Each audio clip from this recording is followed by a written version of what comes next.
The autumn sun hung low over the Colorado plains when the stagecoach rolled to a dusty stop outside Millbrook's depot. Through the settling cloud of dirt, a woman stepped down with deliberate grace, her worn leather boots hitting the ground with purpose. She carried 2 weathered carpet bags and nothing else, no trunk, no hat boxes, no fripperies that might suggest a lady of proper standing. Martha Jane Holloway stood 5 feet 8 inches in her boots, taller than most women and some men. Her auburn hair, pinned severely beneath a practical brown hat, caught glints of copper in the fading light. She wore a man's duster over a simple gray dress, and beneath that duster, those with sharp eyes might notice the outline of a Colt .45 holstered at her hip. The depot clerk, a nervous fellow named Hutchins, recognized her immediately. His Adam's apple bobbed as he swallowed hard. "Miss Holloway," he managed, tipping his hat while keeping his distance. "Didn't expect to see you back in these parts."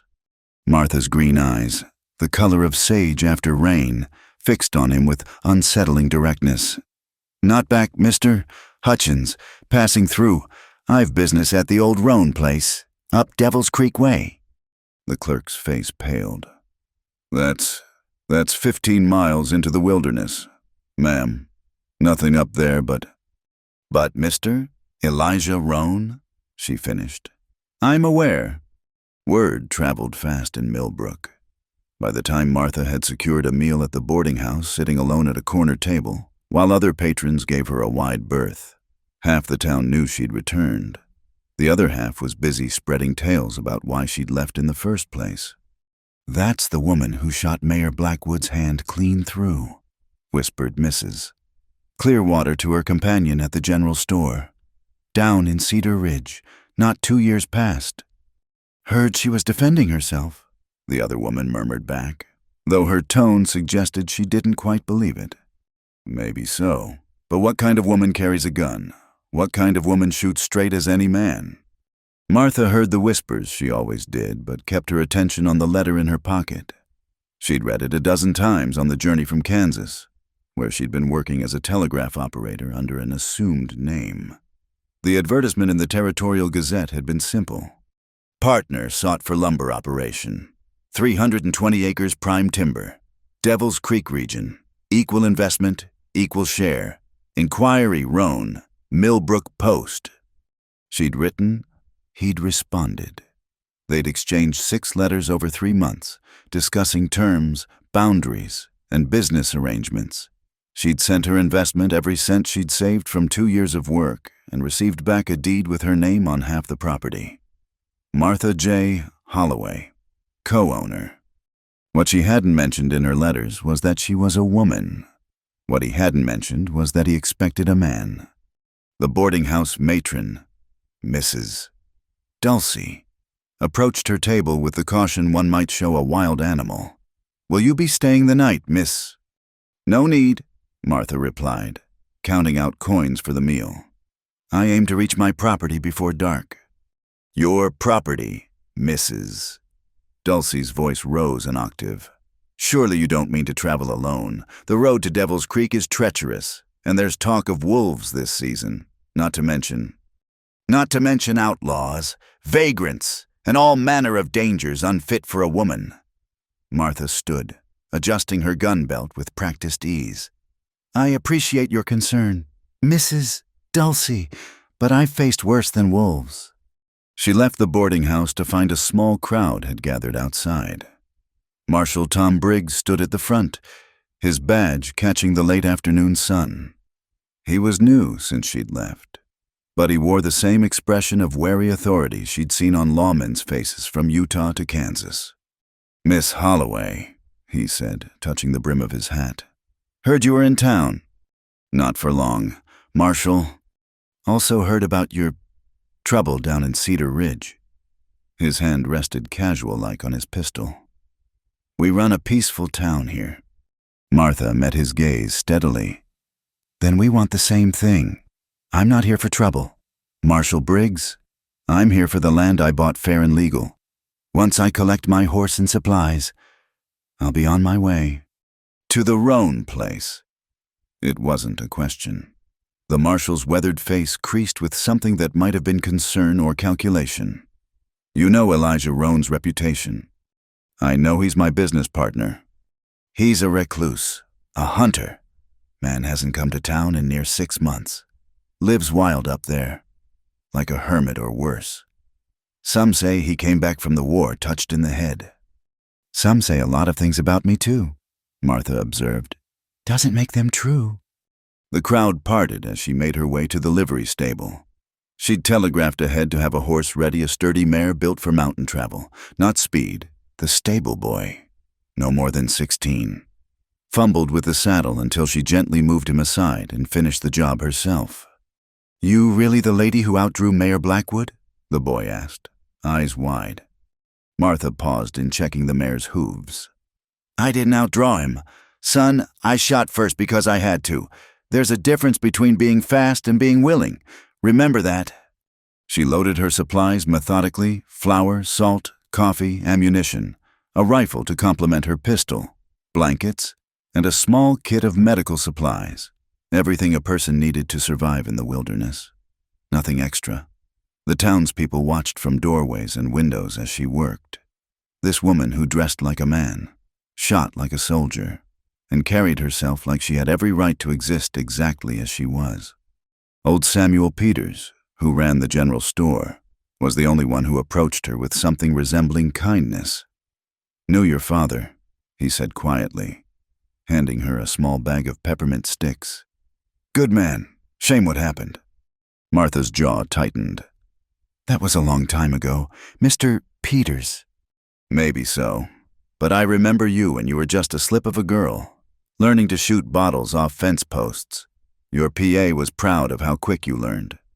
He glanced at her holstered Colt. Maybe too proud. My father taught me to survive, Martha said, securing the last of her supplies. Can't fault him for that. No, Samuel agreed. But survival's a lonely business sometimes. As she mounted the mare, Martha caught sight of her reflection in the store window. The woman looking back at her was lean and hard, shaped by 2 years of running and hiding and pretending to be less than she was. Her face had lost the softness of youth, replaced by sharp angles and sun-weathered skin. She looked like what she was, a woman who'd been told she was too much, too tall, too strong, too quick with a gun, too unwilling to simper and submit. Miss Holloway, Marshal Briggs called out as she turned the mare toward the north road. What should I tell Elijah Roan if he comes looking for his business partner? Martha smiled, the expression sharp as winter wind. Tell him M.J. Holloway has arrived. He'll figure out the rest soon enough. She spurred the mare forward, leaving Millbrook and its whispers behind. The road to Devil's Creek wound upward through stands of aspen already turning gold, their leaves trembling like nervous gossips. The air grew thin and cold as she climbed, scented with pine and the promise of early snow. 15 miles to a new life, a new chance, a place where she could be more than the woman who'd shot a mayor's hand. She'd paid for half of 320 acres sight unseen, trusting in the honesty of letters exchanged with a stranger. It was a fool's gamble, perhaps, but what choice did she have? The world had made it clear there was no place for a woman like her in civilized society. As the sun began its descent behind the mountains, painting the sky in shades of blood and gold, Martha Jane Holloway rode toward her uncertain future. Behind her lay a lifetime of being too much. Ahead waited a man who didn't yet know what kind of partner he'd acquired, and a cabin in the wilderness where perhaps, just perhaps, there might be room for all that she was. The mare's hooves beat a steady rhythm on the rocky trail, carrying her higher into the mountains, away from the judgments of proper society and toward a reckoning she couldn't yet imagine. Somewhere up there, in a cabin he expected to share with another man. Elijah Roan was about to discover that Martha J. Holloway was nobody's idea of a conventional business partner, and that was exactly how she intended it to be. The cabin appeared through the pines just as the last light was fading from the sky. It squatted against the mountainside like a stubborn old bear, built from rough-hewn logs chinked with mud and moss. Smoke drifted from the stone chimney, the only sign of life in the gathering darkness. Martha dismounted at the edge of the clearing, her hand instinctively moving to her colt. The mare nickered nervously, sensing her tension. She'd expected to find Elijah Roan eventually, but arriving at dusk put her at a disadvantage. Still, she hadn't ridden 15 miles to hesitate now. The cabin door opened before she could knock. The man who filled the doorway stood well over 6 feet, broad-shouldered and lean-hipped, with the kind of physical presence that came from years of hard living. His dark hair hung past his collar, and a scar ran from his left eyebrow down to his jaw, pulling his mouth into a permanent slight frown. He held a rifle with the casual ease of long familiarity. His gray eyes moved from her to the horse and back again, taking in every detail: the gun at her hip, the dust on her duster, the determined set of her jaw. When he spoke, his voice was low and rough, like he wasn't accustomed to using it much. "You lost, ma'am." "Not if this is the Roan place," Martha replied. "I'm M.J. Holloway." The rifle shifted slightly. His eyes narrowed. "M.J. Holloway's my business partner. You running some kind of confidence game?" Martha reached slowly into her coat, producing the deed and her copies of their correspondence.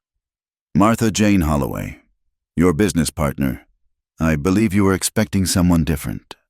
He didn't lower the rifle, but she saw the moment understanding dawned in his eyes. His jaw tightened, the scar pulling his frown deeper. "You wrote those letters. You sent that money." "Every word and every cent." "And you figured it was clever, not mentioning you were a woman." "Would you have accepted my investment if I had?" The silence stretched between them, filled with the sound of wind in the pines and the mare's restless stamping. Finally, Elijah lowered the rifle, though he didn't invite her in. "I thought I was getting a partner," he said. "Someone who could work timber, handle tools, survive winter up here." "You are." "I'm getting a woman who thinks because she can write a letter and send money, she can play at being a landowner." His voice carried a bitter edge. "This ain't no place for parlor games, Miss Holloway. Whatever romantic notions you've got about frontier life—" "Mr. Roan," Martha interrupted, her voice sharp as winter ice. "I've been on my own since I was 17.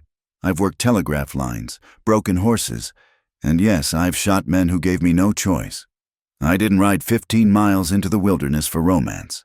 I came for the land I bought and the life I mean to build. Now, we can stand here debating my qualifications until we both freeze. Or you can honor our agreement like the businessman your letter suggested you were." Something flickered in his eyes: surprise, maybe, or a grudging respect. He stepped aside, though his movement suggested reluctance rather than welcome. "Come in, then. No sense conducting business in the dark." The cabin's interior was exactly what she'd expected: sparse, functional, and decidedly bachelor territory. A single room served as kitchen, parlor, and bedroom, with a ladder leading to what must be a storage loft. The furniture consisted of a rough table, 2 chairs, a narrow bed pushed against one wall, and shelves holding supplies and a few books. Everything was clean but worn. Speaking of a man who took care of his possessions but owned nothing that wasn't necessary. Martha set her saddlebags by the door, acutely aware of how the space seemed to shrink with both of them in it. Elijah moved to the fireplace, adding a log with movements that betrayed his tension. "Coffee," he offered without turning around. "Please." He poured from a pot that had been keeping warm on the hearth, handed her a cup, then retreated to lean against the far wall, maximizing the distance between them. Martha sat at the table, grateful for something to do with her hands. "So," he said after a long moment, "Martha Jane Holloway, the woman who shot Mayor Blackwood's hand in Cedar Ridge." She looked up sharply. "News travels even to hermits, it seems." "I may live apart, but I'm not deaf. Supplies have to come from somewhere, and storekeepers love to gossip." He studied her over his own cup. "They say you were defending your virtue." "They say a lot of things." "What's the truth?" Martha set down her cup carefully. The truth is that Mayor Blackwood thought his position entitled him to take liberties. I disagreed. When words failed to convince him, I used a more persuasive argument. You could have killed him. I'm a good shot. Mr. Roan, I hit what I aimed for. Another silence fell, this one slightly less hostile. Elijah moved to the table, sitting across from her with the wariness of a wild animal approaching a trap. This partnership, he said slowly. What exactly did you think would happen when you arrived? I thought I'd find a cabin and 320 acres of timberland, half of which I now own. I thought I'd work that land, help run the lumber operation you described in your letters, and build something worthwhile. She met his gaze directly. What I didn't think about was where I'd sleep, which I'm beginning to see might be a problem. His laugh was short and humorless. Might be a problem, lady. This cabin's got one room and one bed. Winter's coming on fast, already had snow twice this month. The nearest town is 15 miles of hard riding, and the nearest neighbor is old Pete McKinnon, 8 miles east, who's half crazy and shoots at strangers. Then I'll make do. Make do. He leaned forward, his scarred face intense. Do you understand what winter means up here? We could be snowed in for weeks at a time. No escape, no privacy, no proper facilities for a woman. Hell, the outhouse is 50 yards through the trees. What happens when there's 3 feet of snow and wolves between here and there? I'll manage the same way you do. I'm not a woman. No, Martha agreed calmly. You're not, but unless that makes your bladder superior to mine, I fail to see the relevance.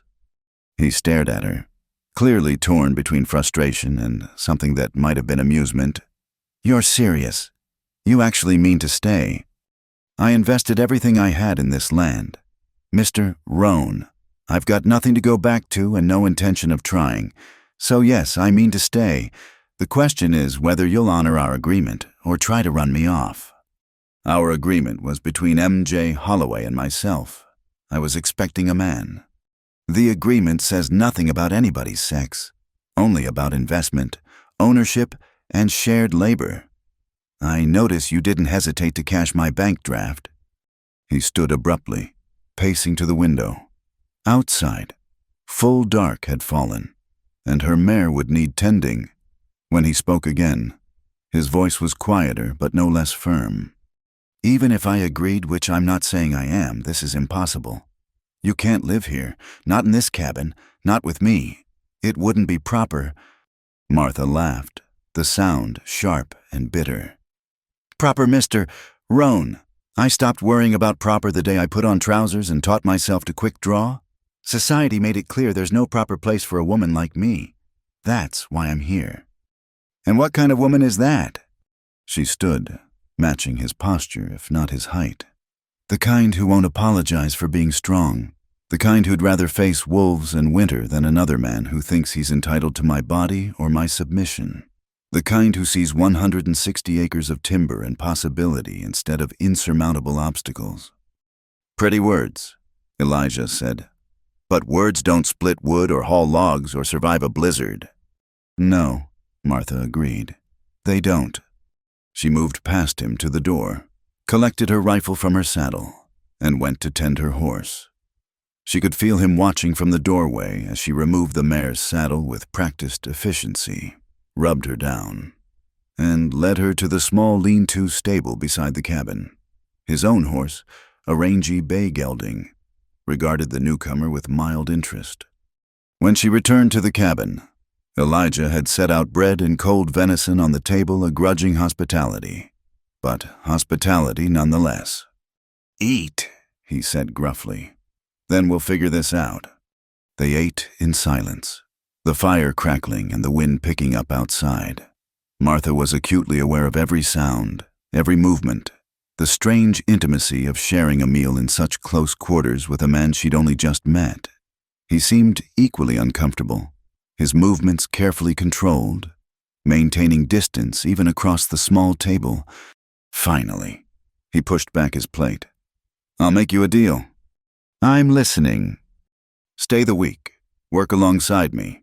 Prove you can handle what needs handling. If you can't keep up, you leave. I'll buy out your share for what you paid, plus enough to get you somewhere else. Somewhere suitable. And if I can keep up? He was quiet for a long moment, staring into the fire. Then we figure out how to make this work without causing a scandal that brings the whole territory down on our heads. Fair enough, Martha said. Though I should warn you, I'm not easily discouraged. I'm beginning to see that. He stood, grabbed a blanket from a chest. You take the bed tonight. I'll sleep in the loft. I couldn't. It's not gallantry.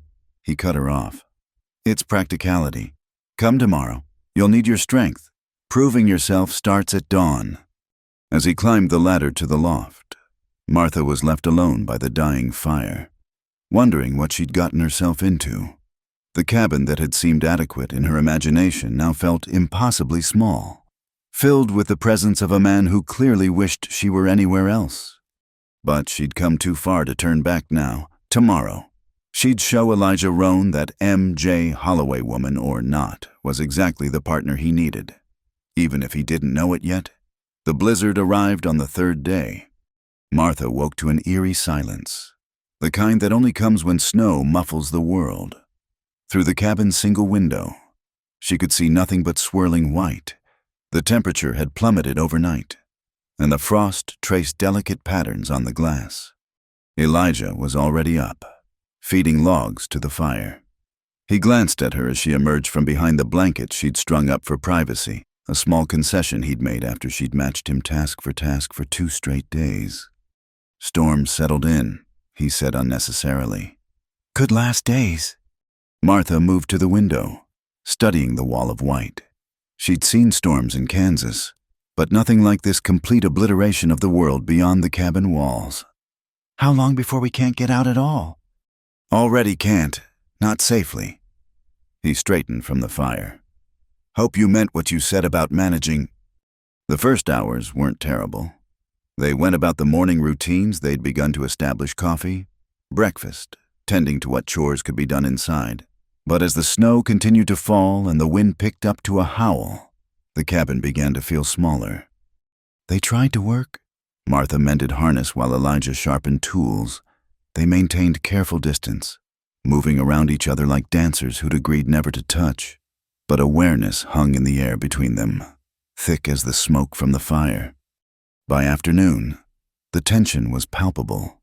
Elijah had retreated to checking his traps, laying them out and adjusting springs that didn't need adjusting. Martha tried to read one of his few books, a treatise on forestry, but found herself reading the same page 3 times. You're going to wear a groove in that floor, she finally said when his pacing became unbearable.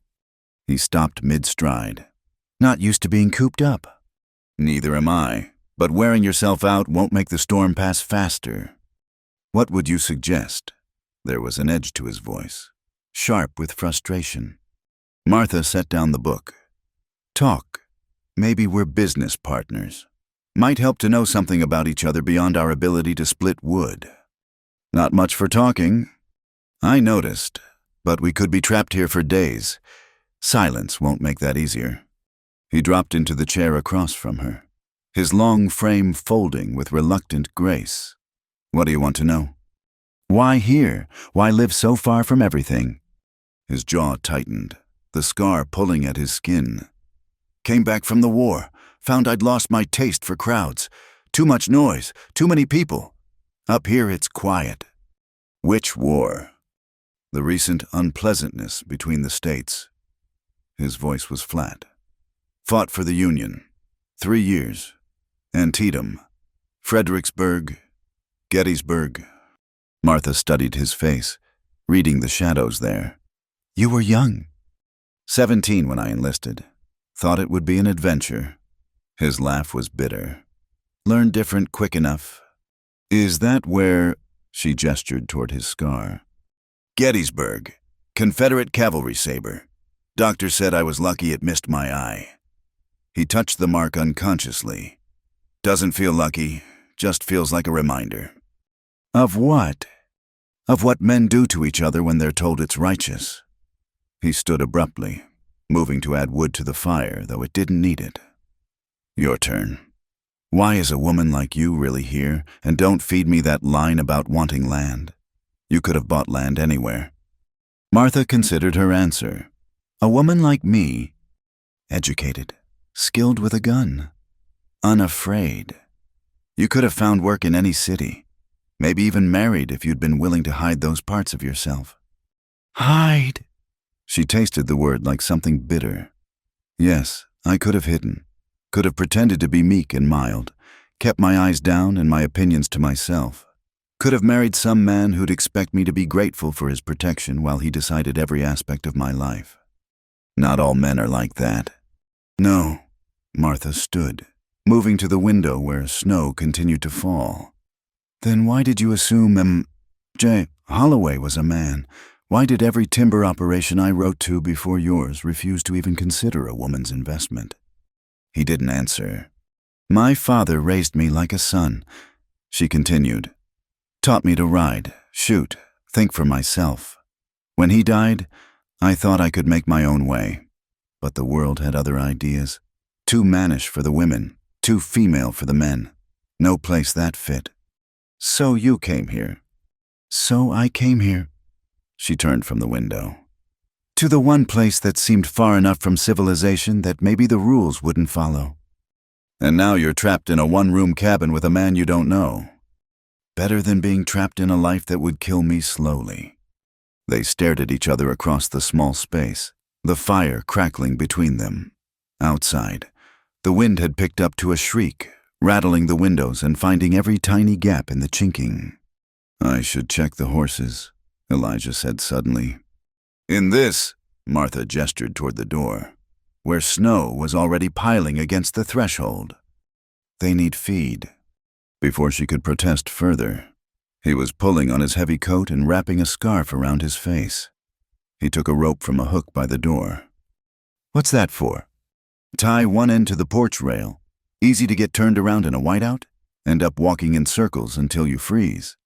He secured one end of the rope. If I'm not back in 20 minutes, don't come looking. Just bar the door and wait for the storm to pass. Elijah. But he was gone, swallowed by the white wall beyond the door. Martha counted the minutes, pacing now herself.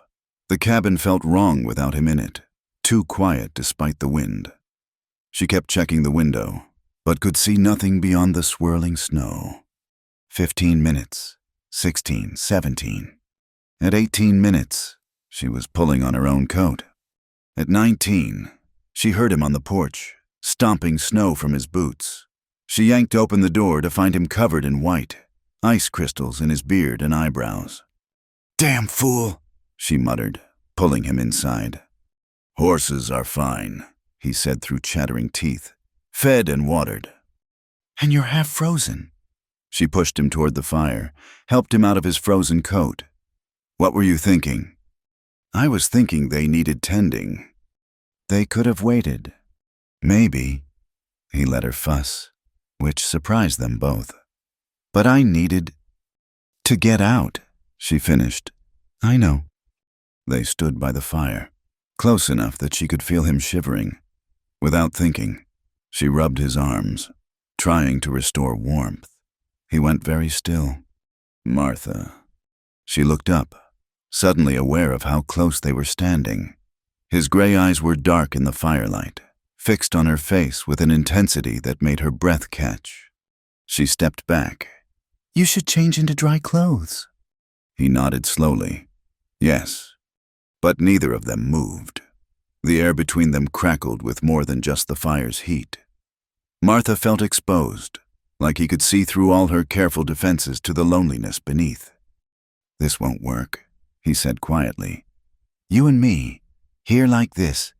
It's not proper, and it's not safe. Safe for whom? For you. People will talk. Your reputation.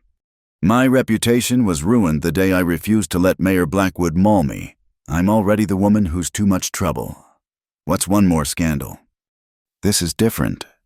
Is it because I don't see anyone here judging us except ourselves? He turned away, running a hand through his damp hair. You don't understand. I came here to be alone, to not have to... to not have to feel things. And I came here to be myself. Maybe we both miscalculated. The wind howled louder, and somewhere in the distance, they heard the crack of a tree branch breaking under the weight of snow. The storm was worsening, sealing them in together more completely than any lock. "We should eat something," Martha said finally, needing to break the tension. "I'll heat the stew." They moved through the evening routines in careful silence, but it was different from their earlier quiet. This was charged, full of words unsaid and questions unasked. Every accidental brush of hands as they prepared the meal sent sparks through Martha's skin. After dinner, Elijah pulled out a deck of cards. "Know how to play?" "Poker, unless you prefer Old Maid." Despite everything, Martha smiled. "Poker it is, though I should warn you, telegraph operators have a lot of time to practice." They played by firelight as the storm raged outside. Martha won more hands than she lost, which drew reluctant admiration from her opponent. The cards gave them something to focus on besides each other. A safe way to pass the hours. "That's the third bluff you've caught," Elijah said after she called his raise with a pair of eights. "How?" "You touch your scar when you're lying." His hand went automatically to his face, then dropped. "I do not." "You just did it again." For the first time since she'd arrived, he truly smiled, a quick flash that transformed his face, making him look younger despite the scar. "Deal again, and this time I'll keep my hands on the table." They played until the fire burned low and exhaustion weighed heavy on their eyes. The storm showed no signs of abating. If anything, it seemed fiercer. "You take the bet again," Elijah said, gathering the cards. "You'll freeze in the loft. It's too cold up there." Martha made a decision. "We're both adults. We can share the space by the fire without it meaning anything. Survival, not scandal." He looked like he wanted to protest, but another fierce gust of wind shook the cabin. "I'll stay on this side. You stay on yours." They arranged themselves on opposite sides of the hearth, wrapped in separate blankets, the fire between them like a chaperone. But Martha was acutely aware of every sound he made, every shift and breath. "Martha," his voice came quiet through the darkness. "Yes." "That week I promised you to prove yourself." A pause. "You already have." She stared at the fire shadows on the ceiling. "Then what happens when the storm passes?" "I don't know," he admitted, "but we'll figure it out. Somehow." The wind howled its lonely song, and snow continued to fall, sealing them into their small world. Tomorrow would bring new challenges, new negotiations of space and propriety. But tonight, with the storm raging and the fire crackling between them, Martha felt something she hadn't experienced in years. Not alone. The nightmare came in the darkest hour before dawn. Martha woke to the sound of thrashing and strangled cries from across the fire. In the dim glow of dying embers, she could see Elijah twisted in his blankets, his face contorted with terror she hadn't seen even during the worst of the storm. "No, get down, get down!" His voice was hoarse, desperate. "Johnson's hit God! There's so much blood!" Without thinking, Martha crossed the space between them. She knelt beside him, careful not to touch yet. She'd heard of men who woke swinging from war dreams. "Elijah," she said firmly, "you're safe. You're in your cabin." He jerked awake, eyes wild and unfocused. For a moment he didn't seem to see her at all, saw only whatever horror had gripped him in sleep. His breathing came in harsh gasps. "It's Martha," she said, keeping her voice steady. "You're home. The war's over." Recognition slowly dawned in his eyes. He sat up, running shaking hands through his hair. Sorry. Did I wake you?" "Just a dream." She rose to add wood to the fire, giving him a moment to compose himself. "Bad one, from the sound of it." He laughed bitterly. "They're all bad."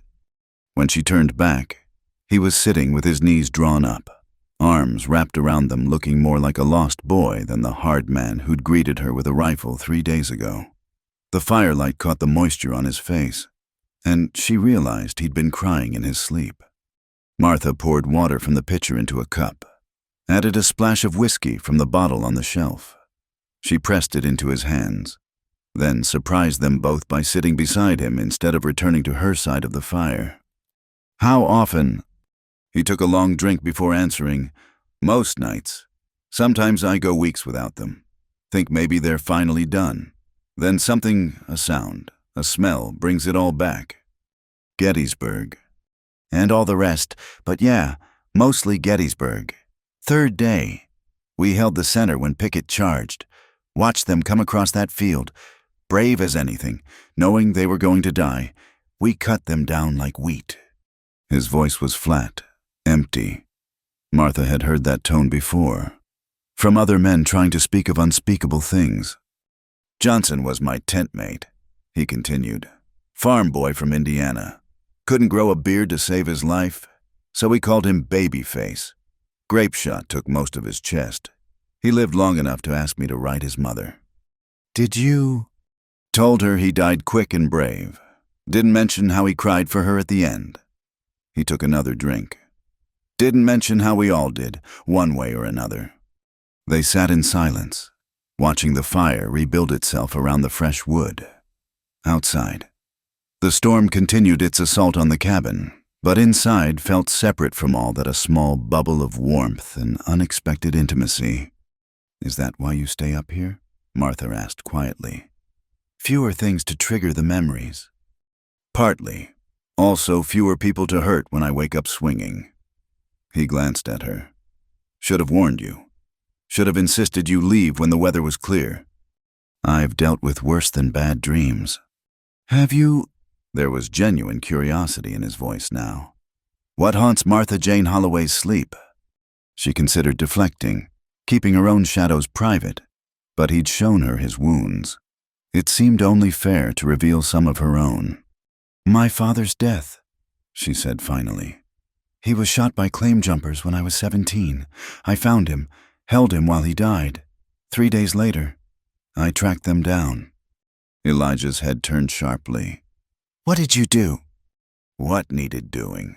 The law wasn't interested in justice for a nobody minor, so I made my own." She stared into the fire. "2 of them will never jump another claim. The 3rd got away. Probably spread the word about Samuel Holloway's dangerous daughter." "That's how you learned to shoot so well, practicing for revenge." "No, I already knew how to shoot. Pa made sure of that. What I learned was how to kill." She felt him tense beside her. "Does that shock you?"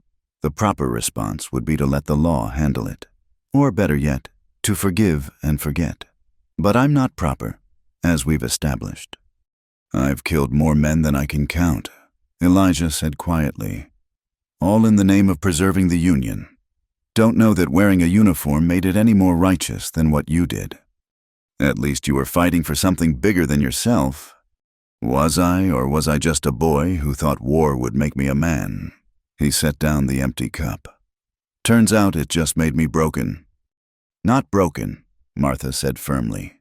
"Scarred. There's a difference." He looked at her then, really looked at her, and she felt the weight of his attention like a physical thing. "You're not what I expected. Martha Holloway. What did you expect? When I saw you that first night, a delicate thing playing at being tough, city woman with romantic notions about frontier life. Figured you'd last maybe a day before running back to civilization. And now I think maybe I'm the one who doesn't belong here." His voice dropped. "This cabin ain't big enough for what I'm starting to feel." The words hung between them. Dangerous as loaded guns. Martha's heart hammered against her ribs, but she kept her voice steady. "What are you feeling, Elijah?" He turned away. "Nothing. Forget I said anything. Storm's got me addled." "This cabin ain't big enough for lies either." He laughed, short and sharp. "You want truth? Fine. I feel like I'm drowning. 3 years I've lived up here alone. Kept everyone at distance. Built walls thicker than these logs. Then you show up with your fierce eyes and your steady hands and your refusal to be scared off, and suddenly, I can't breathe right." "Elijah." I dream about the war most nights. Tonight, for the first time, I dreamed about something else first. Dreamed about you. He stood abruptly, pacing to the window. That's why I can't let you stay. Not because you can't do the work, because you can, because you fit here in ways that terrify me. Martha rose too, crossing to stand behind him. In the window's reflection, she could see both their faces superimposed on the swirling snow. What did you dream? Does it matter? Yes. He was quiet so long she thought he wouldn't answer. Then, dreamed we were working the timber come spring. You were laughing at something I couldn't hear what. Sun was in your hair. You looked happy. We both did. That terrifies you. Yes. The word came out raw. Because I woke up wanting it. Wanting something I gave up the right to want the day I started stacking bodies at Antietam. Martha placed a hand on his shoulder, felt him tense, then slowly relax. You didn't give up any rights. You survived something terrible. That doesn't mean you don't deserve peace. Peace. He turned to face her, and they were standing too close. Close enough that she could see the pain etched in every line of his face. Is that what this feeling is? I don't know. Her hand was still on his shoulder. She should move it. She didn't. But maybe we could find out. Martha, her name was barely a whisper. This is dangerous. Everything worth doing is. He raised his hand slowly, as if giving her time to step away. When she didn't, he touched her face with the fingertips that trembled slightly. You should run. Take your horse when the storm breaks and run far from here. Too late for that. Why? Because I dream too, she admitted, and not about the past anymore. He made a sound that might have been pain or surrender, and then his forehead was resting against hers, their breath mingling in the small space between them. They stood frozen like that, balanced on the edge of something irreversible. If you stay, he said roughly, everything changes. No more sleeping on opposite sides of the fire. No more pretending we're just business partners. I'm not built for half measures. Martha, this cabin ain't big enough for restraint. I know. Do you? Because once this line is crossed? She silenced him by closing the last inch between them, pressing her lips to his in a kiss that was answer and challenge both. For a heartbeat, he went completely still. Then his arms came around her, pulling her against him with a desperate hunger that matched her own. When they finally broke apart, both breathing hard, the cabin felt different, charged, full of possibility and danger in equal measure. The storm's not letting up, Martha said unnecessarily. No. His hands were still on her waist, his touch burning through the fabric. Could be days yet. Then we have time to figure this out. Or time to make the biggest mistake of our lives. She smiled, the expression sharp and certain. I've made those before. This doesn't feel like one. He studied her face in the firelight, and she saw the moment his last wall crumbled. God help me, neither does it to me. They returned to the fire, but this time they sat together, her back against his chest, his arms around her. The intimacy of it was almost overwhelming after days of careful distance. But it felt right too, like puzzle pieces finally finding their match. What happens when spring comes? She asked. When the snow melts and the world finds out? Let them find out. His voice rumbled through his chest into her back. I've faced Confederate artillery. I can face a few gossiping townspeople. They'll say terrible things about both of us. They already do. He pressed a kiss to the top of her head. Difference is, now they'll be right about one thing: this cabin ain't big enough for what's between us. Never was. The fire crackled. The wind howled. And somewhere in the darkness, two people who'd thought themselves too damaged for connection found that sometimes the biggest spaces exist in the smallest rooms, and sometimes the only way to heal old wounds is to risk new ones. The storm raged on, but inside the cabin, a different kind of weather was breaking. The bear trap snapped shut with a sound like breaking bones. Elijah's scream cut through the morning air. sending birds exploding from the trees. He'd been checking his trap line, mind elsewhere on Martha, on the way she'd looked that morning with snow light painting her face, on the impossible sweetness of the past week since they'd stopped pretending. Now he lay twisted in the snow, his left leg caught in the iron jaws of a trap that shouldn't have been there. Not his trap, someone else's, placed right on his regular path. Blood was already seeping through his pants, steaming in the cold air. He tried to pry the jaws apart, but the angle was wrong, and the pain made his vision go white.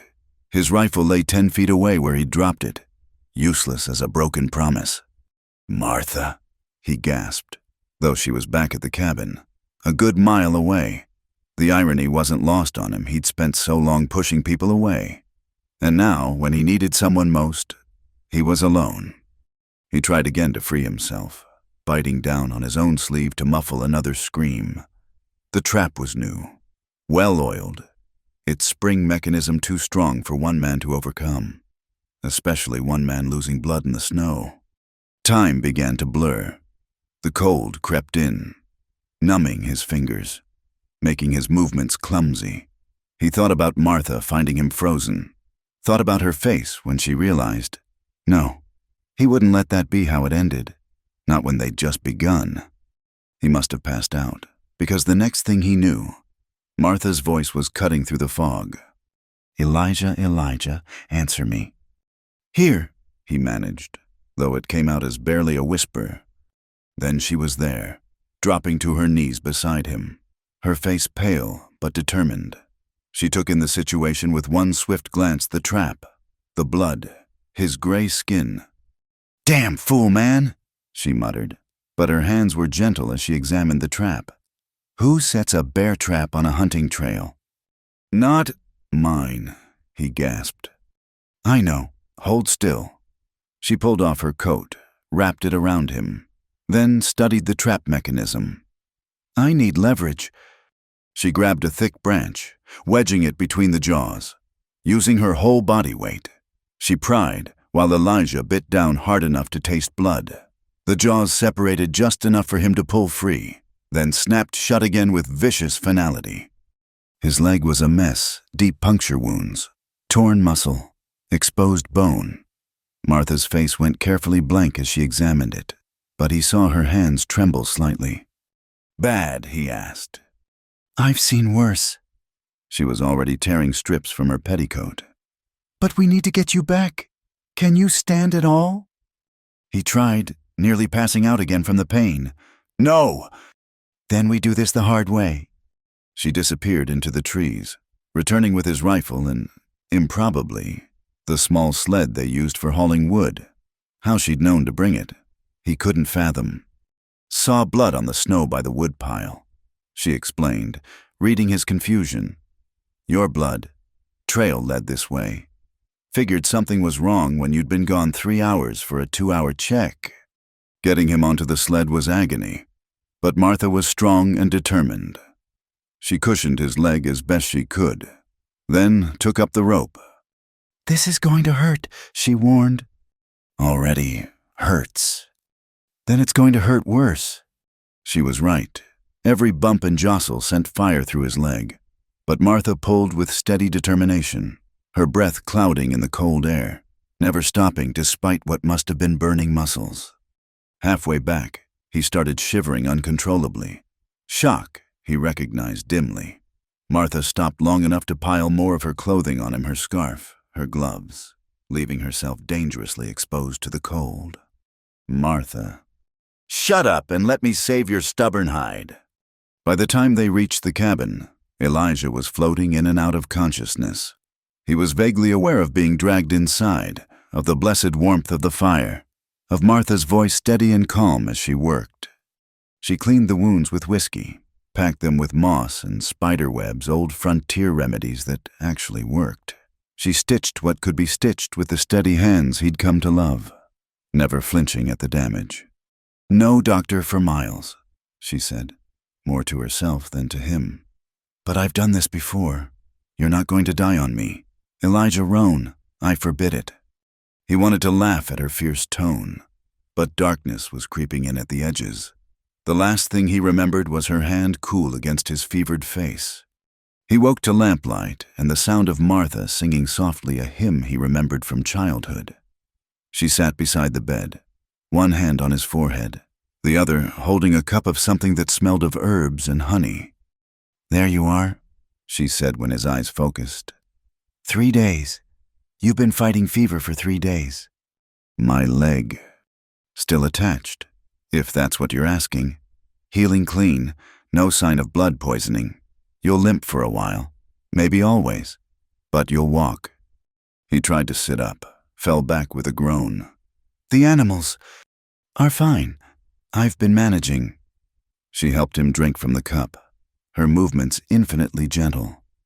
"Though your horse gives me looks like he blames me for your absence." "Martha." He caught her hand as she moved to set the cup aside. "You saved my life. You'd have done the same." "That's not the point." He struggled to find words through the lingering fog of fever. "I've been alone so long. I'd forgotten what it means to have someone who'd come looking." Her eyes softened. "Well, now you remember, and you're stuck with me, because clearly you can't be trusted not to step in bear traps when left unsupervised." "Despite everything," he smiled. "That trap wasn't there yesterday?" Her expression hardened. "I know. Someone put it there deliberately. On your regular path." Who would? But even as he asked, he knew. There were plenty who resented his isolation, his refusal to sell timber rights to the bigger operations. Add in Martha's presence, the scandal of their arrangement, and enemies multiplied. "Have you been to town?" "No, haven't left your side except for necessities." She brushed hair back from his forehead. "But we'll deal with whoever did this when you're healed. For now, rest." He should have protested, should have insisted on getting up, facing whatever threat was out there. But her hand was cool against his skin, and the herbs were making him drowsy. And for the first time in years, he had someone else to share the weight of survival. Over the next 2 weeks, Martha tended him with a competence that spoke of experience. She changed his bandages, forced him to eat when fever stole his appetite, read to him from his small collection of books when the pain kept him from sleeping. "Where did you learn nursing?" he asked one evening as she checked his wounds. "Here and there. Tended my father after bar fights. Helped birth babies when we lived near the mining camps. You learn what you need to learn." "And the men you shot in Utah?" Her hands stilled for a moment. "I made sure they'd live. Didn't see the point in killing over pride and stupidity." "But you could have." "Yes," she met his eyes. "But killing changes you. You know that better than most." He caught her hand. "I thought I'd never be grateful for anything again after the war. But I'm grateful for you, Martha. Grateful you wrote those letters. Grateful you showed up despite my fool behavior. Grateful you were too stubborn to leave." "Elijah Roan, are you getting sentimental on me?" Maybe the fever addled my brain permanently. But she was smiling, and when she leaned down to kiss him, careful of his injuries, he tasted tears on her cheeks. "Don't scare me like that again," she whispered. "I've lost enough people. I won't lose you, too." "Can't get rid of me that easy. This cabin ain't—" "If you finish that sentence while you're still healing, I'll put you back in that snowbank." He laughed, then groaned as it jostled his leg. "Yes, ma'am."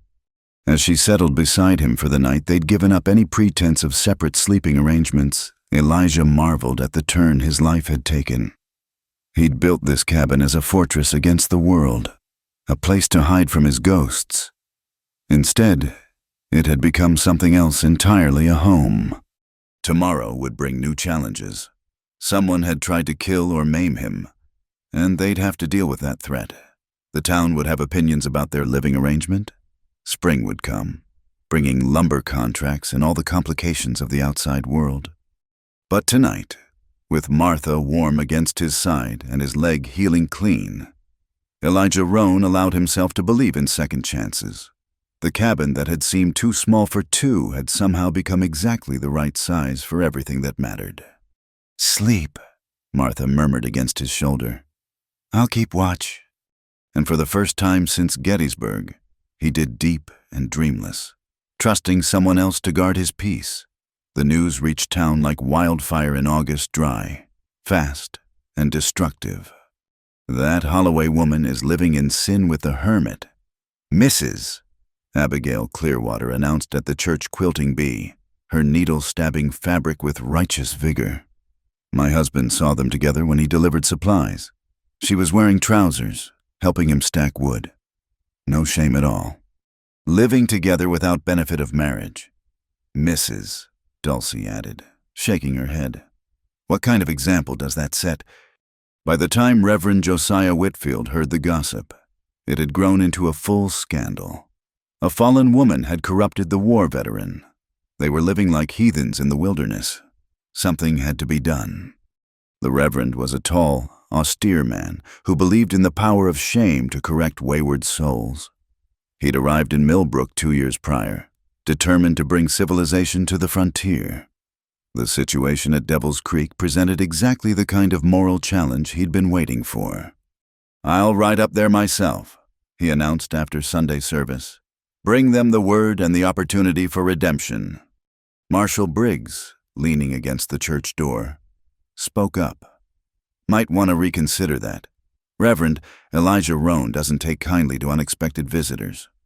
The Lord's work cannot be deterred by the preferences of sinners. Marshal.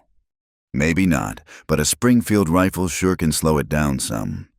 But Reverend Whitfield was not a man easily discouraged. 3 days later, he set out for Devil's Creek with his Bible, his moral certainty, and a complete misunderstanding of who he was about to encounter. Martha saw him coming long before he reached the cabin. She was splitting wood, a task she'd taken over while Elijah's leg healed when she spotted the black-clad figure picking his way up the trail. His city boots slipped on the loose rocks, and he clutched his Bible like a shield. "Company," she called through the cabin door. Elijah appeared on the porch, still favoring his injured leg, but mobile enough. He took in the approaching minister with one glance and sighed. That'll be our moral salvation coming to call. Should I put coffee on? Might as well. Man's come all this way to save our souls. Least we can do is wet his whistle first. They were sitting on the porch, the picture of domestic tranquility, when Reverend Whitfield finally arrived. His face was red from exertion, his black coat dusty from the trail. He looked from Martha in her men's clothing to Elijah's scarred face and seemed to gather his courage. "Mr. Roan, I presume, and Miss Holloway." "Reverend," Elijah acknowledged with a nod. "Long ride from town. The Lord's work takes us where it will."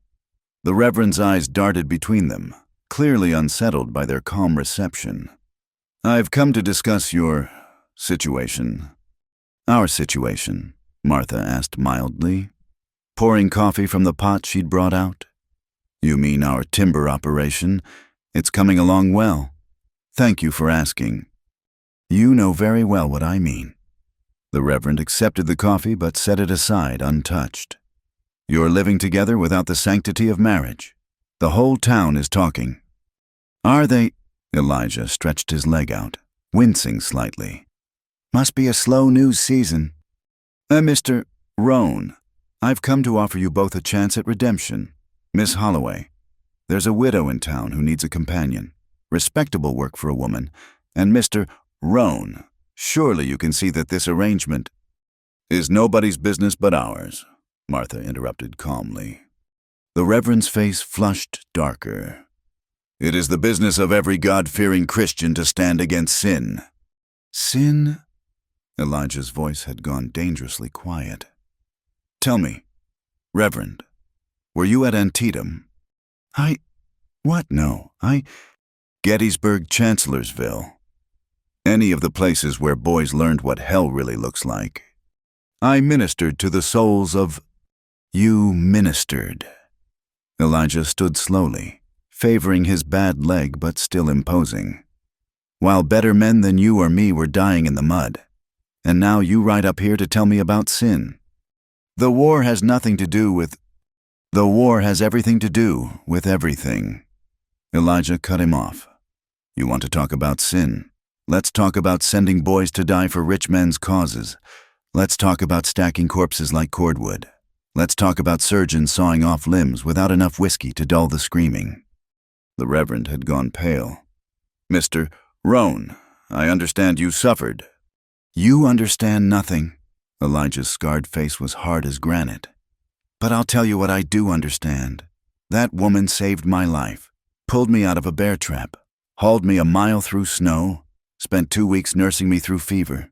She's my business partner, my equal, and yes, Reverend, she shares my bed. If that's sin, then I'll take it over your kind of righteousness any day. Elijah, Martha said quietly, touching his arm. But the Reverend had found his courage again. And you, Miss Holloway, have you no shame, no thought for your immortal soul?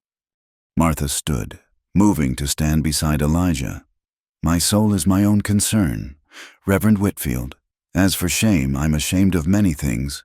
Ashamed I couldn't save my father. Ashamed of the men I had to shoot to keep them from taking what wasn't offered. But standing here with this man, living honestly instead of hiding behind propriety, no shame in that.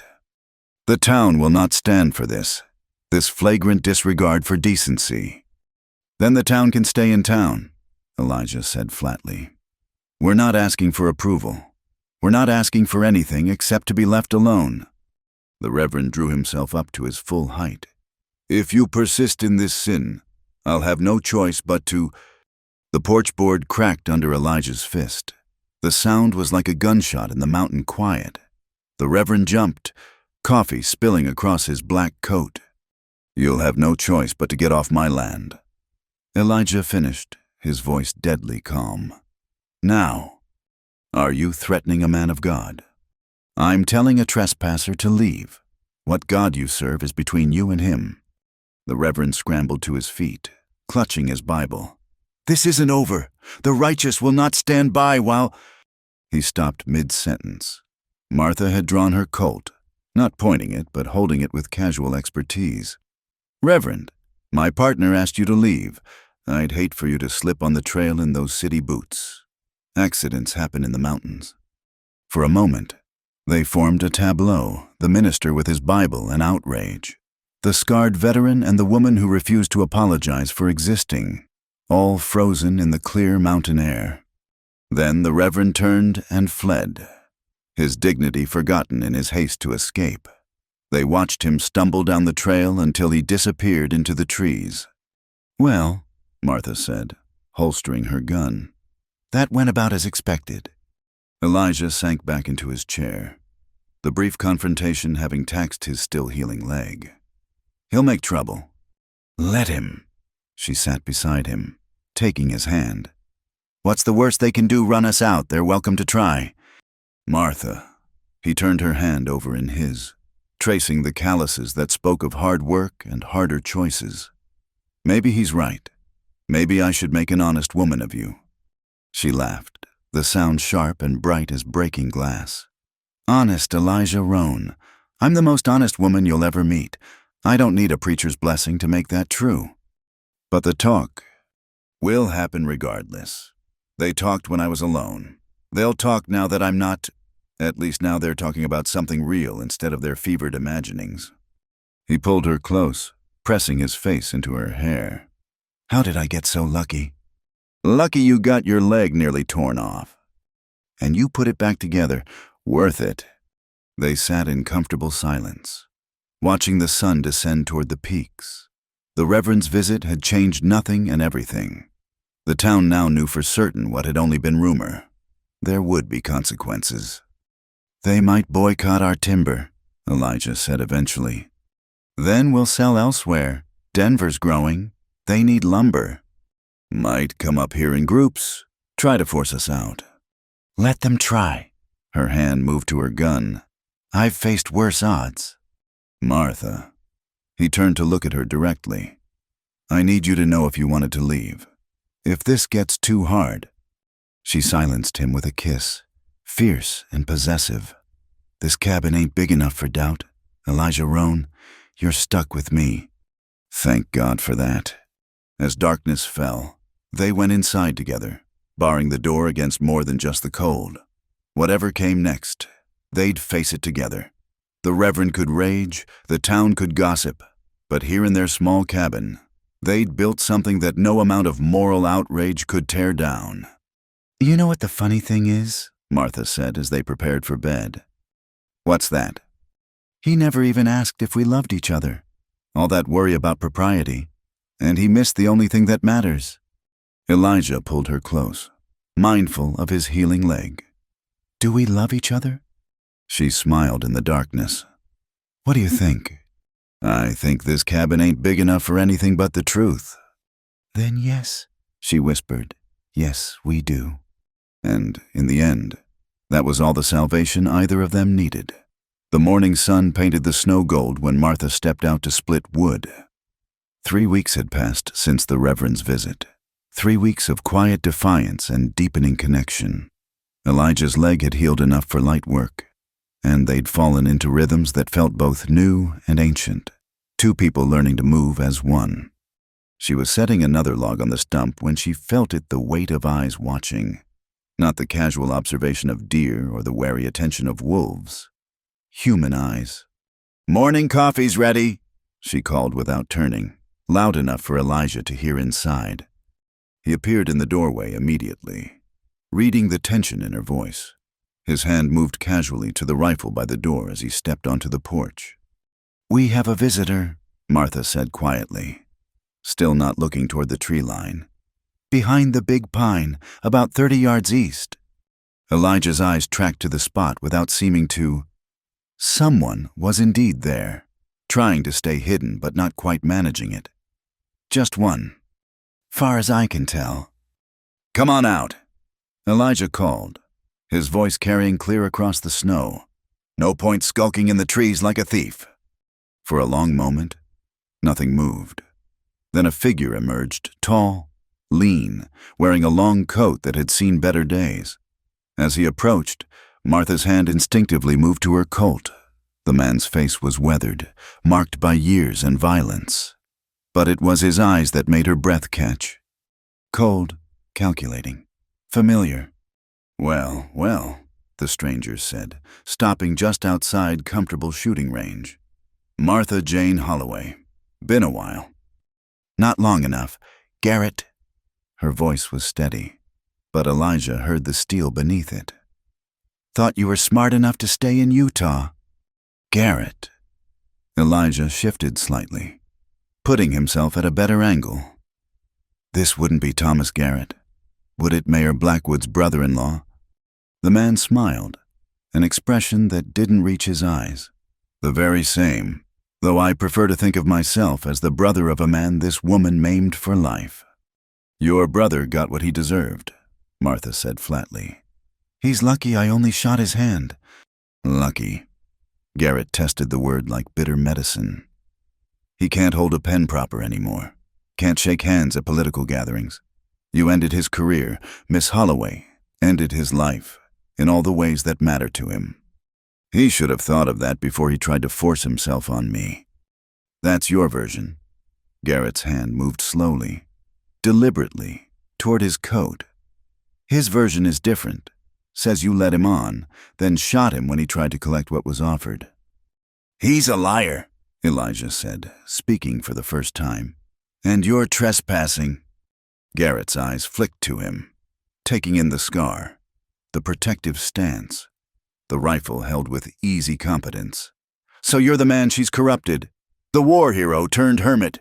Heard about you in town. They say you're touched in the head. Say she's got you bewitched." "They say a lot of things," Elijah replied. "Doesn't make them true. No, then explain why else a man would throw away his reputation for a woman like her. Unless—" Garrett's smile widened. "Unless she's using the same tricks on you she used on my brother. Leading you on, making promises with those pretty eyes." Martha felt Elijah tense beside her, but his voice remained calm. "Mr. Garrett, you've got 1 minute to state your business or get off our land." "Our land," Garrett laughed, harsh and mocking. That's rich. You know what they're saying in town, that she's not really your business partner, that she's just your... The rifle shot split the morning air. Snow exploded at Garrett's feet, making him jump back with a curse. That was your warning, Elijah said, already working the rifle's lever to chamber another round. Next one won't miss. Garrett's face had gone red with rage. You're making a mistake, Roan. I came here to offer her a way out, a chance to make things right. Let me guess, Martha said. I leave Colorado, never show my face in Utah again, and you'll convince your brother not to press charges. Something like that, though the price has gone up some. See, I've spent 2 years tracking you. That costs money, time. I figure you owe me compensation. I owe you nothing. No. Garrett's hand moved again, and this time it came out with a pistol. How about we negotiate? 2 guns cleared leather simultaneously, Martha's Colt and Garrett's Remington. For a heartbeat, they stood frozen, each gun trained on the other, death hanging in the balance. Interesting standoff, Garrett observed. You're fast. Miss Holloway, I'll give you that. Question is, are you fast enough? Only one way to find out, Martha replied. Stop! Elijah's voice cut through the tension. The rifle was aimed steadily at Garrett's chest. This ends now. Garrett, you've got no authority here, no backing. You're just a man with a grudge and a gun, and you're outnumbered. Am I? Garrett's smile was sharp as a blade. You sure about that? A whistle cut through the air, high, sharp, distinctive. Immediately, 2 more figures emerged from the trees. Rough men with rougher faces, guns already drawn. Meet the Sullivan brothers, Garrett said conversationally. Bounty hunters out of Denver. They're here to ensure Miss Holloway comes along peaceful-like.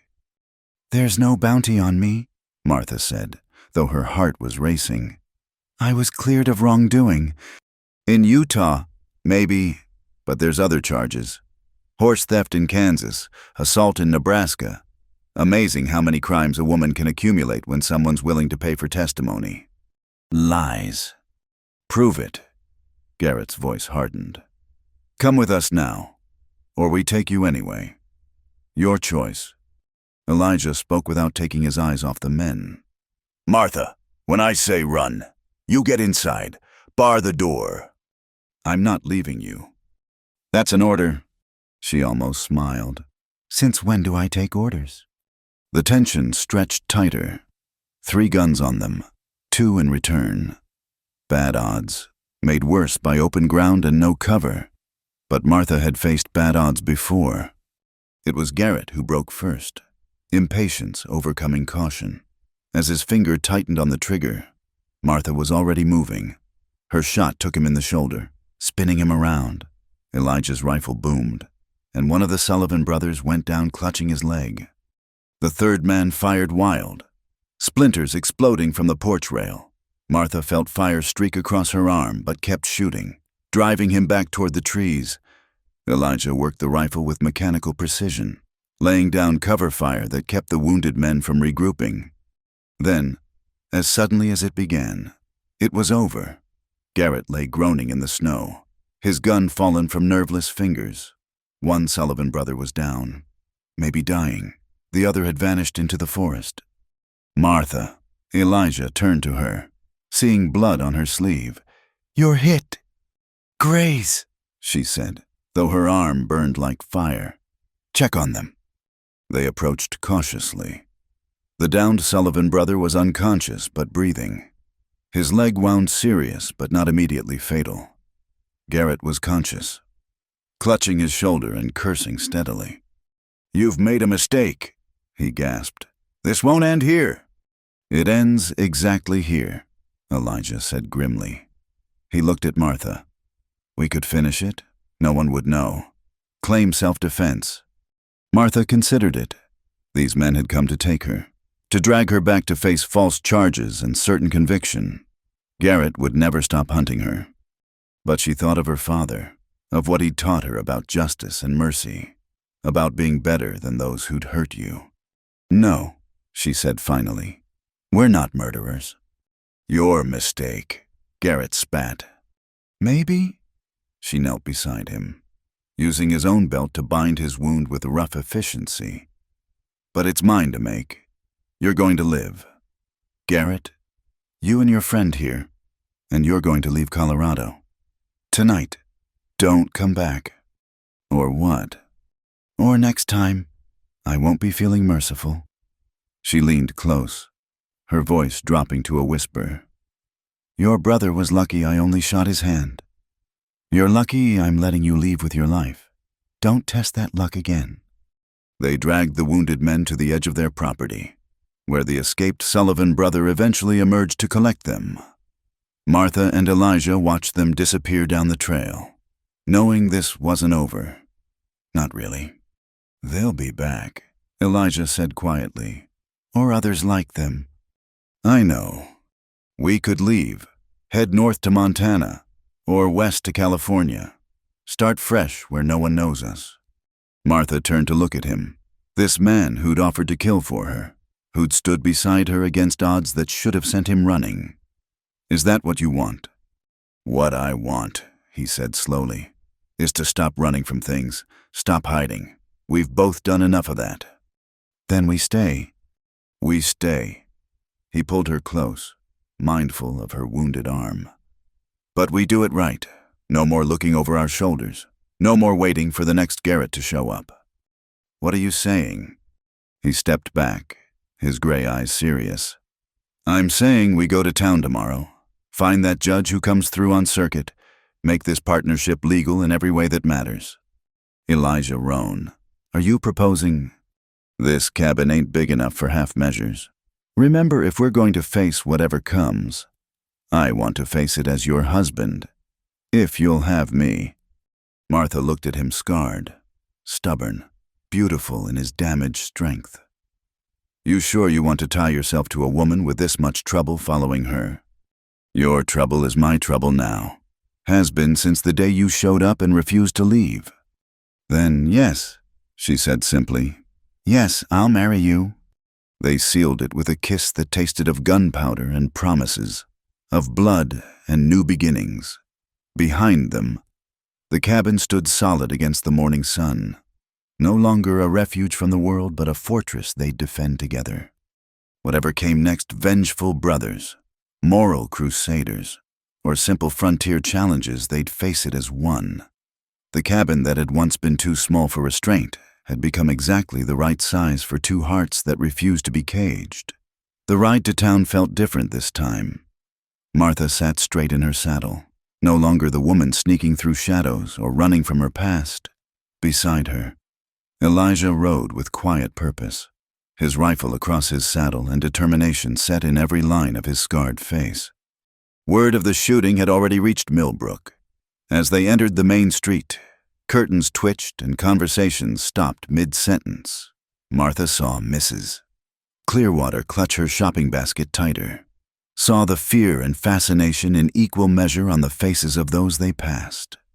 Marshal Briggs was waiting outside his office, badge glinting in the afternoon sun. Heard you had some trouble up at your place? Handled it, Elijah said simply. So I gathered. The Sullivan brothers limped through here this morning, along with a man claiming you shot him without provocation. Thomas Garrett drew first, Martha said, after bringing hired guns onto our property. The marshal studied them both. That's what old Pete McKinnon says. Claims he was hunting nearby. Saw the whole thing. Course, Pete also claims he's seen angels dancing on Devil's Creek, so his testimony might not hold much weight. We're not here about that. Elijah said, Circuit judge still in town. Judge Harriman. He's holding court at the town hall. Why? Need to see him about a legal matter. Understanding dawned in the marshal's eyes. He looked from Elijah to Martha and back again. Well, I'll be damned. You're really going to do it. Do what, Marshal? Martha asked innocently. Make honest folks clutch their pearls even tighter. But he was almost smiling. Judge should be free in an hour or so. Fair warning, though whole town's going to know before you even say I do. They waited at the boarding house. Mrs. Dulcie serving them coffee with hands that trembled slightly. Whether from fear or excitement, Martha couldn't tell. "Is it true?" the older woman finally asked. "About Mr. Garrett?" "He's alive," Martha said, "more than he deserved." "My late husband knew Mayor Blackwood," Mrs. Dulcie said quietly. "Knew him for what he was, a man who thought his position entitled him to take liberties." "You did what you had to do, Miss Holloway." Martha looked up, surprised by the support. "Thank you." "Don't thank me yet. Half this town agrees with me. The other half thinks you're the devil's own daughter. Marrying Mr. Roan here won't change that." "Not trying to change it," Elijah said, "just trying to live our lives." When they entered the town hall an hour later, the small courtroom was surprisingly full. News had indeed traveled fast. Judge Harriman, a silver-haired man with keen eyes, looked up from his papers with interest. Mr. Roan, Miss Holloway, I understand you have business before the court." "We need a marriage license, Your Honor," Elijah said, "and someone to perform the ceremony." A murmur ran through the gathered townspeople. The judge's expression didn't change. "I see. Are you both here of your own free will?" "We are," Martha said firmly. "And you understand the legal ramifications, property rights, inheritance, the binding nature of the contract?" "Better than most," Martha replied. "We're already business partners. This just makes it official in all ways." "Your Honor," Reverend Whitfield stood from his seat in the gallery. "I must protest. This woman is living in sin, and this man is clearly not in his right mind." "Reverend," the judge cut him off, "unless you have legal grounds to object, I'll ask you to remain silent. The word of God is my grounds, and the law of Colorado Territory is mine." Judge Harriman's voice was steel. "Miss Holloway, I'm aware of your history, the incident in Utah, the recent altercation at your property. Do you swear before this court that you enter this marriage freely, without coercion?" "I swear it." "Mr. Roan, same question." "Freely and gladly, Your Honor." The judge studied them both. "Then I see no legal impediment. However, you'll need witnesses." "We'll stand for them." Martha turned to see old Samuel Peters from the general store rising from his seat, and beside him, surprisingly, Mrs. Dulcie. "Samuel," the judge acknowledged. "You're certain?" "Knew her father," Samuel said simply. "Good man. She's got his strength and his honor. Whatever others might say, I'll witness." "As will I," Mrs. Dulcie added, chin raised defiantly toward the disapproving faces around her. "Then let's proceed." Judge Harriman rose, his black robes lending gravity to the moment. "If you'll join hands." Martha and Elijah faced each other in that small courtroom, surrounded by those who condemned and the few who supported. Martha had imagined many things for her life, but never this a public declaration in front of those who thought her beyond redemption. "Elijah Roan," the judge began, "do you take this woman as your lawful wife, to have and hold, in sickness and health, for better or worse, as long as you both shall live?" "I do." Elijah's voice was steady, his gray eyes never leaving Martha's face. "With all that I am and all that I have."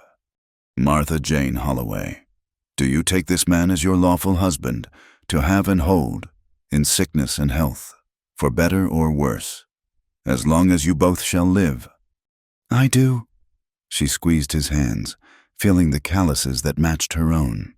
"Without reservation or regret." "Then, by the power vested in me by Colorado Territory, I pronounce you husband and wife." Judge Harriman's voice carried over the mixture of gasps and murmurs. "What God and law have joined, let no one tear asunder." Elijah kissed her there in front of everyone, a brief, fierce claiming that left no doubt about where they stood. When they parted, Martha saw tears on Mrs. Dulcie's face and something like pride in old Samuel's eyes. Disgraceful, someone muttered. Shameless, agreed another. But Reverend Whitfield's voice rose above them all. This is an abomination. This court has sanctified sin. This court has upheld the law. Judge Harriman said calmly, If you have issue with that, Reverend, take it up with the territorial legislature. He turned to the newlyweds. Mr. and Mrs. Roan, you're free to go. May God grant you peace. They walked out together, Martha's hand in the crook of Elijah's arm, heads high despite the whispers that followed them. On the courthouse steps, they found an unexpected gathering, a handful of townspeople who nodded respectfully as they passed. Mrs. Roan, Marshal Briggs touched his hat. Congratulations. Marshal, Martha acknowledged, the new name feeling strange on her tongue. About Garrett, the marshal continued. He filed charges before he left town. Assault, attempted murder. But given old Pete's testimony and the circumstances, I don't see much point in pursuing it. Man brings hired guns to another man's property. He gets what's coming. Appreciate that, Elijah said. Don't appreciate it too much. There's plenty in town who think I'm being too lenient. You've made enemies today, along with whatever friends you found. Watch your backs. They collected their horses, loaded supplies quickly and efficiently. Martha noticed several merchants who suddenly found themselves too busy to serve them. But Samuel Peters made a point of offering his congratulations and throwing in extra ammunition as a wedding gift. Practical man, Martha observed as they rode out. He knew your father. Knows what kind of person raises a daughter to survive in this world? Elijah glanced back at the town receding behind them. Any regrets? About marrying you, no. She urged her horse alongside his. About doing it so publicly. Maybe. We've painted a target on ourselves. We already had one. Might as well make it official. They rode in comfortable silence, the afternoon sun warming their backs. Martha kept expecting to feel different, transformed by the simple ceremony. Instead, she felt settled, like pieces of a puzzle finally clicking into place. You know what this means, Elijah said as their cabin came into view through the trees. What's that? You're stuck with me now, legal and binding. No more running when things get hard. Martha laughed, the sound bright in the mountain air. Elijah Roan, I stopped running the day you lowered that rifle and let me in. The rest was just paperwork. They dismounted at the cabin, their home looking exactly the same yet entirely different. This was no longer a temporary arrangement or a business partnership complicated by attraction. This was a marriage, unconventional and scandalous by town standards, but real nonetheless. Carry you over the threshold, Elijah offered with a rare smile. With that leg, I think not. We'll walk in together, same as we do everything else. But at the door, he stopped her with a hand on her arm. Martha, my wife. He said it like he was tasting the words. Thank you. For what? For being too stubborn to let me push you away. For seeing past the scar and the nightmares. For choosing this life when you could have had easier paths. Easier isn't always better, Martha said softly. And you're worth the hard road. Elijah Roan. They entered their cabin together, closing the door on the judgments of the outside world. Tomorrow would bring new challenges, more Garretts, more righteous townspeople, more struggles to make their unconventional life work. But tonight, in the cabin that had once seemed too small for restraint, two people who'd thought themselves too damaged for love proved that sometimes the best marriages are forged in defiance of expectation. The fire crackled in the hearth, warming the small space that held their whole world. And for the first time in both their lives, that was exactly enough. The church was packed for what Millbrook residents would later call the trial that wasn't supposed to be a trial. 3 weeks after the wedding, Thomas Garrett had returned despite Martha's warning, his arm in a sling and his face set with grim determination. He'd brought a lawyer from Denver, witnesses from Utah, and enough accusations to bury Martha in legal proceedings for years. What he hadn't expected was for the town to be divided. "This is a hearing, not a trial," Judge Harriman announced from behind the makeshift bench at the front of the church. "Mr. Garrett has filed charges. The accused have the right to respond. After hearing both sides, I'll determine if this matter proceeds to formal trial." Martha sat beside Elijah in the front pew, wearing her best dress, a concession to the proceedings that felt like armor made of fabric. Elijah wore his Union Army jacket, medals polished and visible, a statement of his own. Garrett's lawyer, a thin man named Cornelius Hartwell, stood first. "Your Honor, my client has traveled far to see justice done. This woman, Martha Holloway." "Martha Roan," Elijah corrected firmly. "Mrs. Roan," Hartwell continued smoothly, "shot my client's brother, Mayor Josiah Blackwood, causing permanent injury. She then fled across state lines to avoid prosecution. When my client attempted to peacefully request her return to face charges, she shot him as well." "Those are serious accusations." Judge Harriman said, "Do you have proof?" "I have witnesses, Your Honor, men of good standing who will testify to Mrs. Roan's violent nature and questionable morals." The first witness was Mayor Blackwood himself, who'd made the journey from Utah. His right hand was wrapped in black leather, hiding the damage. He told his version of events with practiced smoothness, how Martha had led him on, then turned violent when he attempted to court her properly.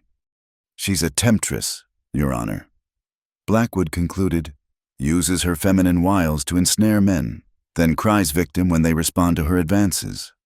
Martha's hands clenched in her lap. Elijah covered them with his own, steady and warm. Two more witnesses followed, men who claimed to have seen Martha behaving inappropriately in Utah. Their stories didn't quite match, but they painted a picture of a dangerous woman who used violence to get her way. "Your Honor," Hartwell summarized, "the pattern is clear. This woman shoots men who displease her, then flees to avoid consequences. She must be held accountable." Judge Harriman turned to Martha and Elijah. "Who speaks for the defense?" Elijah started to rise, but another voice spoke first. "I do." The church turned collectively to see Reverend Whitfield standing in the aisle. The same man who'd condemned their marriage was now walking forward with purpose.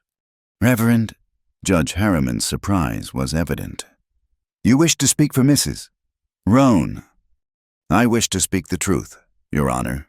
Whitfield faced the packed church. 3 weeks ago, I stood in this very building and condemned these two people for their choices. I was wrong. Whispers rippled through the crowd. "I've spent these weeks in prayer and reflection," Whitfield continued. "And in investigation, I wrote to colleagues in Utah, men of the cloth who know Mayor Blackwood well. What I learned troubled my soul." "Objection," Hartwell called out. "This is hearsay." "This is a hearing, not a trial." Judge Harriman reminded him. "Continue, Reverend." Mayor Blackwood has a history of making unwanted advances toward young women. 3 different pastors confirmed incidents in their congregations. Young women who suddenly left town, reputations ruined, after rejecting his attentions. Blackwood's face had gone red. "Lies, I'm a respected—" Silence. The judge commanded, "Reverend, do you have documentation?" Whitfield produced a bundle of letters, signed testimonies from religious leaders. They were afraid to speak publicly against a powerful man, but willing to write the truth. "This is irrelevant," Hartwell protested. "We're here about the shooting." "We're here about justice," Martha said, standing suddenly. Everyone turned to look at her. "May I speak, Your Honor?" "It's your right." Martha moved to stand before the judge, back straight, chin high. "Yes, I shot Mayor Blackwood, in the hand, specifically to stop him from tearing my dress further than he already had. Yes, I shot Thomas Garrett, in the shoulder, to stop him and 2 hired guns from dragging me back to face false charges. I'm an excellent shot, Your Honor. If I'd wanted either man dead, they would be. She admits it, Garrett shouted. She admits shooting us both. I admit to defending myself, Martha continued calmly. Something the law allows when faced with assault.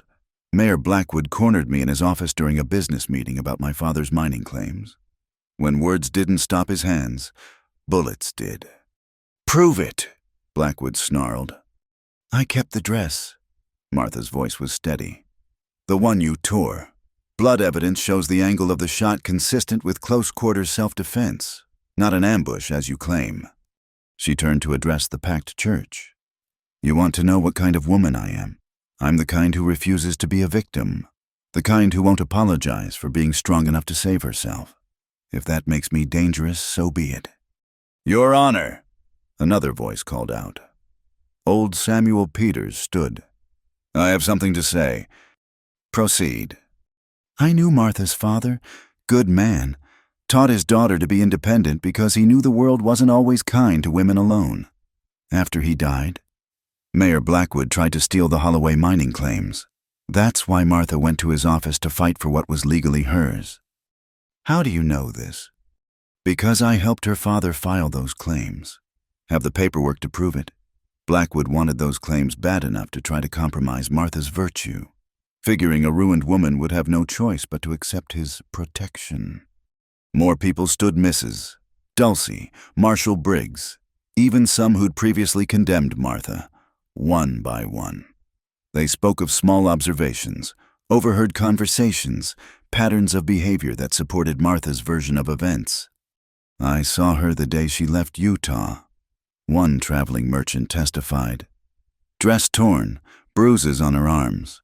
She was running scared, not fleeing justice. Elijah stood last. Your Honor, I've lived with violence. I know what it looks like when someone kills for pleasure versus necessity. My wife is many things strong, stubborn, uncompromising. But she's not a killer. She's a survivor. There's a difference. Enough. Judge Harriman raised his hand. I've heard sufficient testimony. Mr. Garrett, Mayor Blackwood, you came here seeking justice. What you've found is truth. The evidence suggests Mrs. Roan acted in self-defense on both occasions. This is outrageous, Hartwell protested. What's outrageous? The judge continued. Is powerful men believing they can take what they want without consequence, Mrs. Roan. While I cannot condone all your choices, I find no grounds for criminal charges. This matter is dismissed. The church erupted. Some cheered, others protested. Garrett lunged toward Martha but was restrained by Marshall Briggs. This isn't over. Yes, it is, the marshal said firmly. You'll leave town within the hour or face charges yourself for harassment and attempted kidnapping. As the crowd dispersed, Reverend Whitfield approached Martha and Elijah. I owe you an apology. Why did you investigate? Martha asked. Because something you said haunted me, about carrying a gun being necessary, not a choice. I couldn't reconcile that with what I believed about Christian womanhood, so I sought the truth. He paused. I found that sometimes the world forces good people into impossible positions. You survived the only way you could. Thank you, Martha said simply. Don't thank me, just live well, both of you. Prove that love can grow even in difficult soil. As they rode home, Martha was quiet. The victory felt hollow somehow. She'd been vindicated, but at the cost of reliving her worst moments before an audience. You all right? Elijah asked as their cabin came into view. I'm tired, she admitted. Tired of fighting to justify my existence. Tired of men like Blackwood and Garrett thinking they own the world. They don't own our world, Elijah said firmly. This cabin, these 320 acres, our life together, that's ours, no one else's. Martha smiled then, the first real smile since the morning. Our life, I like the sound of that. Good, because I plan to spend the rest of mine proving that some men know the value of a strong woman. They dismounted at their cabin. their sanctuary from a world that still didn't quite know what to do with them. But something had shifted in town today. Not everyone would accept them, but enough would. Enough to build a life on. "You know what this means," Martha said as they entered their home. "What's that?" "We can stop looking over our shoulders. Stop waiting for the past to catch up. We can just live." Elijah pulled her close, pressing his forehead to hers. "Then let's live, Mrs. Roan. Let's live boldly and without apology." And in the small cabin that had witnessed so much conflict and reconciliation, fear and courage, restraint and its breaking, two people who'd fought for the right to exist on their own terms finally found peace. The sun set over Devil's Creek, painting the sky in shades of victory and promise. Tomorrow would bring its own challenges, but they'd face them together, unashamed and unafraid. The trial was over. Their life was just beginning. The spring morning dawned clear and bright, melting the last stubborn patches of snow from the meadow beside their cabin. Martha stood on the porch, coffee cup warming her hands, watching Elijah work with the seedlings they'd started indoors through the winter months. "Strawberries here," he said, marking out rows with string and stakes. "Blackberries along the south fence where they'll get the most sun. What do you think?" "I think you've gone soft, Elijah Roan," she teased. "From fearsome hermit to berry farmer." He straightened, dirt on his hands and a rare, genuine smile on his scarred face. "Man's got to have some sweetness in his life. Besides, Doc Morrison says there's good money in medicinal herbs and preserves." It had been 6 months since the trial. 6 months of building something neither had dared imagine. Martha had indeed opened a small clinic in the lean-to addition they'd built, treating everything from mining injuries to childhood fevers. Word had spread that Mrs. Roan had healing hands and wouldn't turn anyone away for lack of payment. Speaking of the good doctor, Elijah nodded toward the trail where a familiar figure approached on horseback. Doc Morrison, Millbrook's aging physician, had become an unexpected ally. He'd been impressed by Martha's treatment of Elijah's leg and had started sending patients her way when he was overwhelmed or when they lived too far from town. "Mrs. Roan," he called out, dismounting with careful movements that spoke of arthritis and too many years in the saddle. "Glad I caught you." "Coffee," Martha offered. "Bless you, yes." He accepted the cup gratefully. "I've come with a proposition. The Territorial Board is looking to certify medical practitioners. Given your experience and the testimonials I've gathered, I believe you could qualify as an official nurse practitioner." Martha set down her cup carefully. "They'd certify a woman." "Times are changing, slowly but surely. There's precedent back east. With my recommendation and the support of those you've treated," he smiled. "Let's just say even Mrs.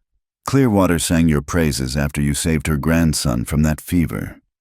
"I'll think on it," Martha said, though her eyes were bright with possibility. After the doctor left, she found Elijah planting the berry bushes with methodical care. "Official certification," she mused.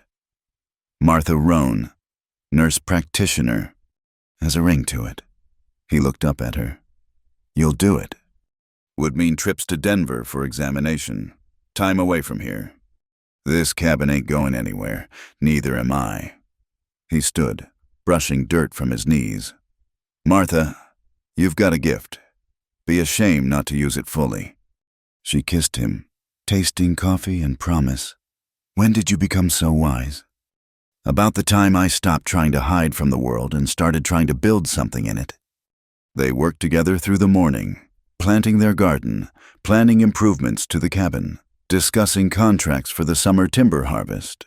The rhythm of shared labor had become second nature, each knowing without words when to help, when to step back, when to simply be present. Around noon, unexpected visitors arrived, a young couple with a baby, their wagon loaded with all their worldly possessions. "Looking for the Roan place," the man said uncertainly. "Heard you might have work available." Martha recognized the look in the woman's eyes, that mixture of hope and desperation she'd once worn herself. The baby was thin but alert, watching everything with solemn eyes. "What kind of work can you do?" Elijah asked. "Anything that needs doing. Sir, I'm James Fletcher. This is my wife, Catherine, and our son, William. We're not afraid of hard work." "Where are you coming from?" Martha inquired gently. "Kansas." Catherine spoke for the first time. "The drought took everything. We heard Colorado was kinder to folks willing to work." Martha exchanged a look with Elijah. They'd been discussing hiring help for the expanded lumber operation and the growing medical practice. "There's an old trapper's cabin about a quarter-mile east." Elijah said, "Needs fixing up, but it's solid. You repair it, it's yours to live in. Work hard. We'll pay fair wages plus a share of the harvest." The relief on the young couple's faces was profound. "We won't disappoint you, Mr. Roan." "See that you don't. And it's Elijah. This is Martha. We don't stand much on ceremony here." As they helped the Fletchers get settled, Martha reflected on how much had changed. The cabin that had once been a fortress for two damaged souls had become the center of a small but growing community. Old Pete McKinnon stopped by regularly to trade stories and venison. The Sullivan brother who'd escaped that violent day had returned alone and humbled to apologize, and now worked occasionally as a timber cutter. That evening, after the Fletchers were settled and the day's work was done, Martha and Elijah sat on their porch watching the sun paint the mountains gold. "Full house on that hill," Martha observed. "Quite a change from the hermit who greeted me with a rifle." "Best change of my life." Elijah pulled her close. "Though I sometimes miss the quiet." "Liar, you love having people to take care of. Gives you purpose beyond brooding." He chuckled, the sound still rare enough to make her heart lift. "Maybe so, but you know what I love more." "What's that?" "This." He gestured to encompass everything: the cabin, the gardens, the smoke rising from the Fletchers' chimney, the life they'd built. "Never thought I'd have peace again after the war. Never thought I'd have a home instead of just a hiding place. And I never thought I'd find somewhere I could be myself completely." Martha added, "No apologies, no explanations, no hiding what I am." "What you are," Elijah said softly, "is remarkable." They sat in comfortable silence as darkness fell. The night sounds of the forest a familiar symphony. Inside, their table was set for two, but it could expand. Their bed was shared with love rather than mere necessity. Their life was no longer about survival, but about growth. "You know what Reverend Whitfield said last time he visited?" Martha said suddenly. "What's that?" "He said we were proof that God works in mysterious ways, that sometimes what looks like scandal to the world is really grace in disguise." Man might have a point. Elijah stood, offering her his hand. "Come inside, Mrs. Roan. Let's scandalize the world a little more by being happily married." She laughed, taking his hand. "This cabin ain't big enough for anything but happiness now." "No," he agreed, leading her inside. "It's exactly the right size for everything we've become." The door closed on another day in their unconventional life. Inside, lamplight warmed the windows of the cabin that had witnessed transformation, redemption, and the kind of love that grows stronger for being tested. On the wall hung Martha's nursing certificate next to Elijah's discharge papers, documents that told only part of their story. The real story was written in every improvement to the property, every patient healed, every neighbor helped, every quiet evening spent in each other's arms. Spring had come to Devil's Creek, and with it, the full flowering of a life two outcasts had dared to build together. The cabin that had once been too small for restraint had become a testament to what happened when two people stopped running from themselves and started running toward each other. In the morning, there would be patients to tend, timber to cut, berries to water, and neighbors to help. But tonight, there was just Elijah and Martha Roan. Proof that sometimes the best love stories are the ones that scandalize proper society and thrive anyway. The mountains stood eternal guard over their small paradise. And somewhere in the darkness, An owl called no longer a lonely sound, but a celebration of the night and all the possibilities it contained. Their story had begun with conflict and isolation. It continued now with purpose and connection, and in the cabin that had seen it all, two hearts beat as one, finally and fully home. Thank you so much for listening to this Wild West love story. I'd love to know where you're enjoying this tale from. Please share in the comments below so we can connect and discuss what touched your heart in Martha and Elijah's journey. If you enjoyed this story of courage, redemption, and unconventional love in the Colorado frontier, please subscribe to Wild West Stories 1850 and hit that like button. And don't forget to press the hype button to help more listeners discover this heartfelt tale of two souls finding home in each other against all odds.